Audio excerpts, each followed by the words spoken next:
நான் கேட்கிறேன், இந்த மண்ணின் பூர்வீகுடி மண்ணின் மக்கள் விவசாயி, நான் ஒரு விவசாயி என்று சட்டமன்றத்தில் கட்சிக்கிறேன் அருமையான எடப்பாடியார் அவர்களே, இந்த அநியாய அக்கிரம நிகழ்ச்சிக்கு துணை போகக்கூடாது. இத்தனை நாட்களாக உங்கள் உறவுகள், உங்கள் மண்ணின் மனிதர்கள், பூர்வீகுடி தமிழர்கள் இந்த மண்ணில் போராடி கொண்டிருக்கிறார்கள். உங்க இடத்திலிருந்து இதற்கான எதிர்ப்பறிக்கை ஏன் வரவில்லை? அப்ப 99 ஆண்டு லீஸ் என்றாலே அது ஏஎல்ஸ் நிறுவனத்திற்கும் அழகரசன் குடும்பத்திற்கும் சொந்தமாக்கப்பட்டு விட்டது என்பதுதான் உண்மை. அப்ப 4000 கோடி சொத்தை தூக்கி நீங்க கொடுத்துருவீங்க. இங்க விவசாயிகள் போராடக்கூடாது.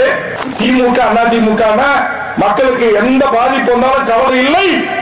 உங்க ஆட்சியில் நீங்க பலனடைவீங்க, இவங்க ஆட்சியில் இவங்க குடும்பம் பலனடையுமா?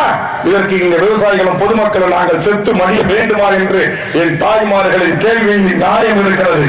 நாளையே மாண்புமிகு அண்ணன் எடப்பாடியார் அவர்களே, இதற்காக நீங்கள் அறிக்கை தருவதோடு மட்டுமல்லாமல் போராட்ட களத்திற்கு நீங்களே நேரடியாக வந்து, நான் இந்த நாட்டின் முதலமைச்சராக இருந்தவன், இங்கே சாயப்பட்டவர்களை நான் அனுமதிக்க மாட்டேன் என்று நீங்கள் உத்தரவு தர வேண்டும்.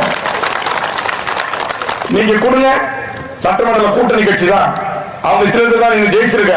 வருகின்ற ஜனவரி மாதம் கூட்டத்தொடரில் இதற்கான கவன ஈர்ப்பு தீர்மானத்தை கொண்டு வந்து முதல் நாளாக இந்த அரசை முகத்தறிய நான் கிழிக்கிறேன். நான் கேள்வி எழுப்புறேன். எனக்கு சப்போர்ட்டா எங்க அண்ணன் எடப்பாடி உங்க எம்எல்ஏ கூட எழுத்து மட்டும் நில்லுங்க, நான் பாத்துக்கிறேன்.